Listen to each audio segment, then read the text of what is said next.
It's Kendo. Oh, baby.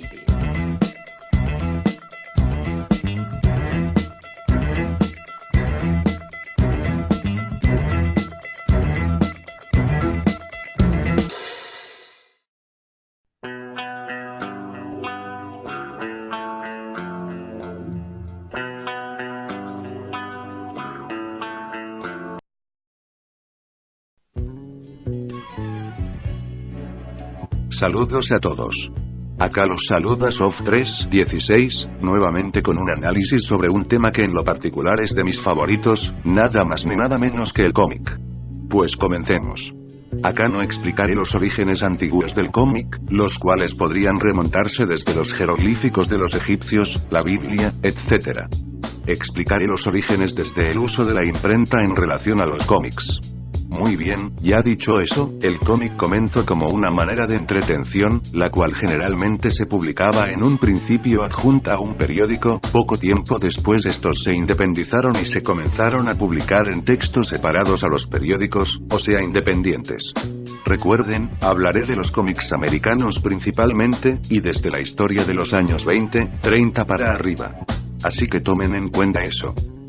Para los que no saben qué es un cómic, pues en una manera simple de definirlo es una representación gráfica acompañada por diálogos, los cuales generalmente se encuentran encerrados en círculos, rectángulos, nubes, etc.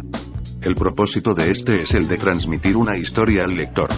Ya sea para entretener al lector, hacer reír al lector, intrigar al lector con una historia, o asustar al lector mediante relatos de terror. Así que son varias las temáticas que maneja el cómic actual. El antiguo cómic era simplificado, principalmente para reír, como las tiras cómicas. Pues en realidad a medida que pasó el tiempo ganó más relevancia e importancia hasta el punto de formarse grupos y compañías dedicadas a eso y para publicar sus propios cómics, como ejemplos conocidos DC Comics y Marvel Comics. Pues bien, sigamos con la historia. En los años 30 se comenzó a publicar los primeros cómics independientes, o sea solo cómics y nada más, a diferencia de antes que se publicaba junto a un periódico. El más reconocido de la época llegaría a ser el Famous Phonies, de Norteamérica, considerado por muchos como el primer y verdadero libro de cómics.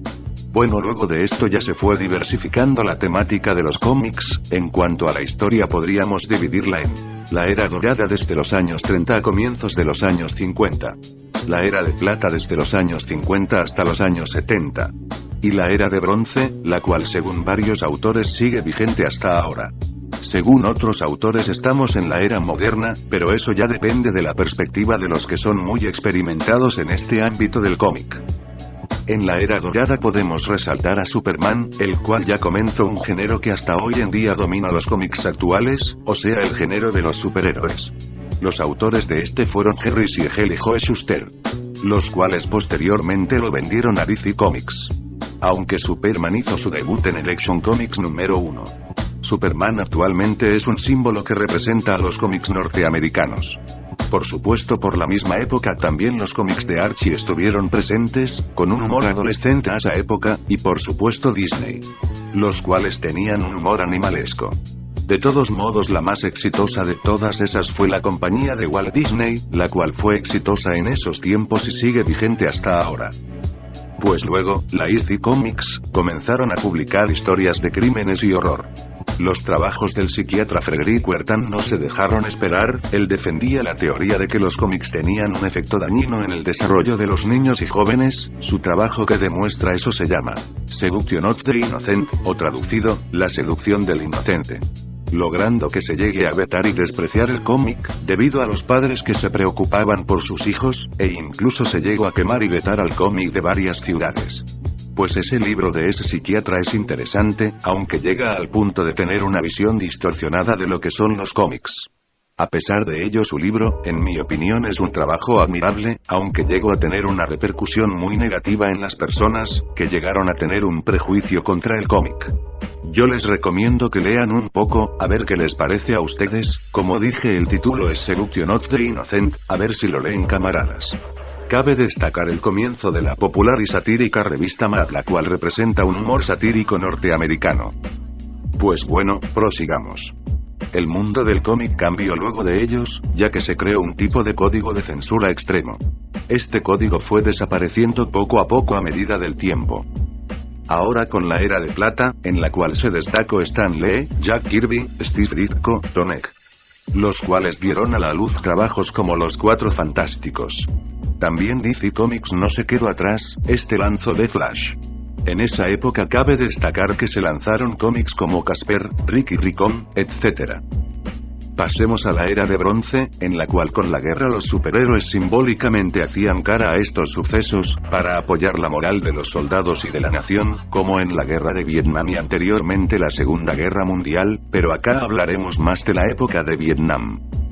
E incluso la guerra de Vietnam dio origen a la creación de varios héroes de parte del desafiante Stan Lee como Wolverine.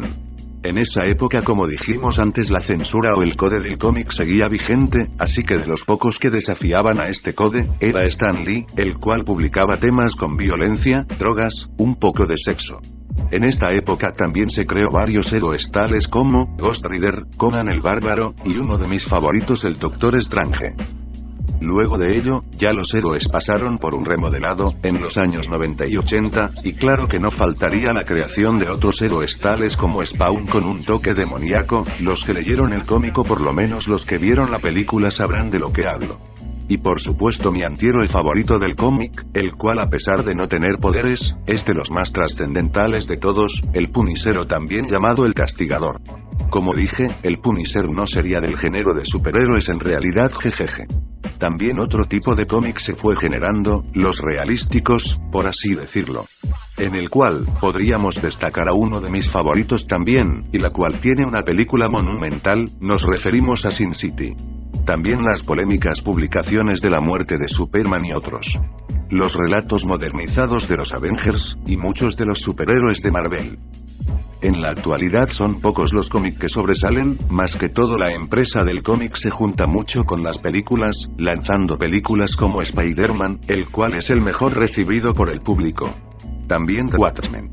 Y hace poco X-Men 3 y los orígenes de Wolverine. Podríamos destacar que los cómics hoy en día, son un reflejo estilizado y mejorado del ayer. Con nuevas historias, crossovers espectaculares y que cambian totalmente la historia de los superhéroes. El estilo de dibujos depende del autor y género. Pero es de los más reales posibles, el cual debo admitir que me gusta más que los mangas. Aún así, continuaré con la segunda parte de este análisis, en la cual relataré el cambio drástico de los cómics como X-Men antiguos a los nuevos X-Men. La muerte de los creadores de los cómics y a su vez la muerte de sus mayores personajes del cómic. También en la próxima parte criticaré a un loquendero que en realidad dijo varias cosas las cuales yo rebatiré y aclararé sobre este tema. Aparte de que recomendaré varios cómics crossover, y las mejores películas basadas en estas, también responderé a algunas dudas del manga en relación al cómic y al cómic británico, el cual es interesante también, jaja, párate de que tendré a un invitado especial en mi canal, jeje. Así que esperen la segunda parte, que será en mi opinión uno de mis mejores trabajos que yo realizaré en el Locuendo, ya que le daré la mayor dedicación posible, ya que el cómic es uno de mis temas favoritos, aún más que el manga. Nos vemos en la segunda parte, camaradas, jaja, saldrá muy pronto XP. Adiós.